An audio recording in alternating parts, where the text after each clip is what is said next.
Olá pessoal, tudo bem? Vamos começar a estudar? É isso mesmo, cara, melhor hora para começar a estudar, geralmente no começo do ano, né? E é assim mesmo. Professor, como eu vou começar a estudar? Gente, eu preparei algumas questões da FUVEST para nós começarmos a estudar agora. Professor, questões da FUVEST 2001 para nós começarmos a estudar.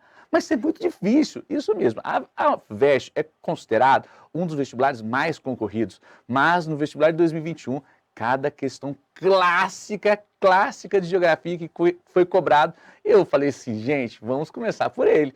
Vamos começar pelo vestibular da FUVEST, resolvendo questões clássicas, que podem cair em qualquer outro vestibular. Não é tão distante cair uma questão parecida com essa no Enem deste ano.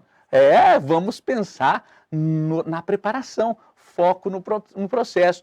E pegando questões clássicas de um vestibular extremamente concorrido, você vai se dar bem, tá bom? Fique conosco até o final para nós resolvermos algumas questões da FUVEST e entendermos o tão importante que essas questões que eu separei para vocês para o seu aprendizado, tá bom? Para o seu processo de ensino e de aprendizado.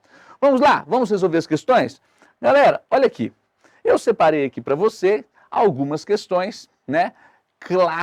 Questões clássicas como essa, e ao mesmo tempo eu vou falar o conceito e ajudar vocês a responder essa questão. Pronto, estamos vendo aí uma questão clássica de cartografia. Vira e mexe, volta e meia, questões parecidas com essa. Observamos aí tipos de mapas, isso mesmo, tipos de projeções cartográficas. Toda e qualquer projeção cartográfica, ela vai possuir distorções. E isso eu estou falando aqui para você nessa aula. Professor, a cartografia ela é repleta de conceitos que trazem o poder, influenciam o poder determinante daquele responsável por fazer a cartografia. Professor, a cartografia não é descrição da Terra, descrever a Terra? Mas a Terra é um geóide, uma esfera, um geóide quase perfeito, uma esfera quase perfeita, e qualquer projeção cartográfica vai possuir distorções. E aí nós temos a projeção de Mercator, a projeção de Petris, a de Robson, todas elas possuem algum grau de deformação. Eu estou falando para vocês, todas as projeções cartográficas vão possuir um grau de deformação. Nessa primeira projeção aqui, que eu vou numerar, vou pegar aqui um pincel e vou enumerar para vocês como número 1. Essa projeção aqui, a de Mercator, é uma projeção que vai enaltecer a Europa, o norte. Esse mapa é um mapa eurocentrista e vai tirar as proporções do sul. Ele vai manter os contornos, mas a sua a dimensão continental foi alterada, os contornos não, tá bom? Já na segunda, a de Gall-Peters, é uma projeção que ela vai enaltecer as proporções dos territórios e não ficar preocupada com os seus contornos. E aí é um mapa terceiro-mundista, né? Um mapa terceiro-mundista. Já a de Robson, a projeção de Robson, ela tenta manter uma forma mais equidistante e assim sucessivamente. Galera, vamos para as alternativas? Olha lá. Sobre as projeções cartográficas apresentadas e suas formas e dimensões, é correto afirmar que interesses geopolíticos e comerciais forçaram as distorções da projeção de Mercator para parecer mais curto o novo caminho? Não, negativo. Não foi esse o intuito, tá? O intuito era de dominação e de poder, tá? De Mercator era para manter as formas continentais, as bordas continentais, mas o continente estaria distorcido, tá bom? B. As três projeções apresentam distorções, uma vez que a Terra tem uma forma aproximada de um geóide e sua projeção em um plano ficará distorcida. Tá aqui a resposta certa. A resposta certa é essa. Então vai a dica, galera, que vocês estão começando a estudar. Tem as projeções cartográficas, temos aulas falando de projeções cartográficas e todas elas vão possuir um grau de distorção, tá bom? Porque a Terra tem uma forma aproximadamente do geóide e colocar num plano fica todo distorcido. Tá vendo? Olha que questão interessante, muito boa. Vamos para C? A projeção de Mercator e Petris apresenta distorções pela falta de recursos técnicos. Não, existiam recursos técnicos, sim. Sim, já existia recursos técnicos, né? Principalmente no século XX, tá?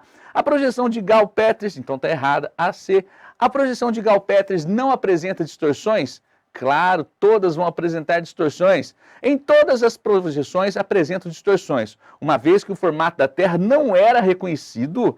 Que é isso? O formato da Terra já era reconhecido há muito tempo. Aristóteles, né, já sabia do formato da Terra. Tá vendo que questão legal? Muito interessante. Toda e qualquer projeção cartográfica vai sofrer distorções. Um clássico, né? Uma questão clássica de cartografia e uma questão muito interessante para você que vai começar a estudar. Gente, outra questão interessante, o desenvolvimento das nossas regiões. As nossas regiões foram influenciadas, incentivadas, fomentado o desenvolvimento das regiões menos desenvolvidas. Desenvolver as regiões menos desenvolvidas. As regiões menos desenvolvidas, o nosso norte e o nosso nordeste, assim como o centro-oeste, receberam forte incentivo estatal, governamental, para fomentar o desenvolvimento para aquela região. Na região nordeste, foi criado, por exemplo, a SUDENE, a Superintendência do Desenvolvimento do Nordeste. Na região norte, foi criada a SUDAM, Superintendência do Desenvolvimento da Amazônia. No centro-oeste, a SUDECO, Superintendência para o Desenvolvimento do Centro-Oeste. Essas instituições serviam para fomentar o desenvolvimento para aquela região. E é muito interessante, porque todas essas instituições foram criadas no período do regime militar, no período que nós estávamos na Guerra Fria, e era importantíssimo ocupar o nosso território. Naquele velho slogan militar, integrar para não entregar, né, as nossas regiões. Então, no período militar, nós tivemos esse período de criação de instituições para o desenvolvimento dessas regiões. Fechado? Fechado. Diante disso, vamos ler. A criação do Banco da Amazônia e da Superintendência do Desenvolvimento da Amazônia, a SUDAM, preconizou uma política de concessão e incentivos aos empresários, especialmente das regiões mais ricas do país, para que deixassem de pagar 50% de imposto de renda, desde que esse dinheiro fosse depositado naquele banco para financiar projetos de desenvolvimento do estado do Amazonas. Os investimentos orientaram-se de preferência para a agropecuária e de modo que um grande número de empresários de empresas, especialmente do sudeste do Brasil, sem tradição no ramo, tornaram-se proprietários de terras e empresários rurais. Em princípio, a aquisição de terra pelos grandes capitalistas do Sudeste animou o mercado imobiliário, né? O Poder do Atraso adaptado, de José de Souza Martins. Então mostra para você ver um incentivo para aquela região, e aí a gente vai depois questionar se esse incentivo foi realmente assertivo, né, diante do relato desse texto. Assinale a alternativa que apresenta a combinação correta entre o período, olha que interessante, o período que se refere e as implicações territoriais e sociais observadas na área onde a política de incentivos fiscais entrou em operação.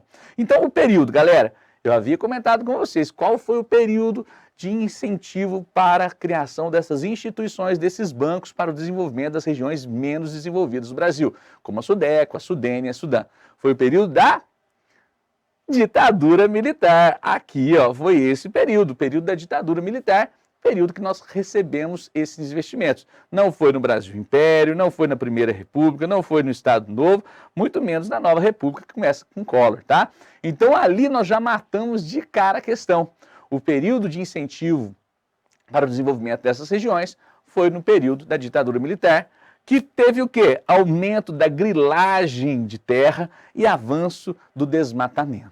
Infelizmente, incentivamos o desenvolvimento, mas tivemos falsificação dos documentos, que é a grilagem. A grilagem nada mais é do que falsificação dos documentos. E também tivemos um aumento considerável do desmatamento da Amazônia, que persiste até hoje, um problema muito grave, né? Teve também problemas sociais, como aumento dos conflitos e da violência no campo. A partir do momento que nós vamos ocupar esse território já está ocupado, então nós temos problemas com os nativos que ali vivem, com os ambientalistas, com tribos indígenas, com a população ribeirinha, e o conflito social vai aumentar. A violência no campo é demais. Galera, então aqui fica a questão de como correto. Gostou? 2 temas muito interessantes, 2 temas importantes sobre cartografia e o outro sobre o desenvolvimento das nossas regiões. Temas clássicos que foi cobrado na FUVEST, tá bom? Até a próxima, pessoal! Tchau, tchau!